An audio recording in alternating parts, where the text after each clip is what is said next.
You can start using Python immediately in an Einblick canvas. In this video, I'll show you how to use Python cells, and linked in the description are resources about setting up your kernel, installing libraries, and also other Python-related environment settings. To start, select the Python cell from the top row. This cues your cursor with the Python cell, which is added to your canvas by clicking on it.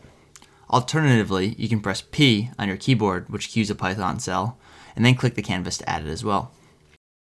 Next, I'll connect to my data, then add a quick Python snippet to start my workflow and run this cell by clicking the run buttons either here, or on my keyboard by clicking Command and Enter.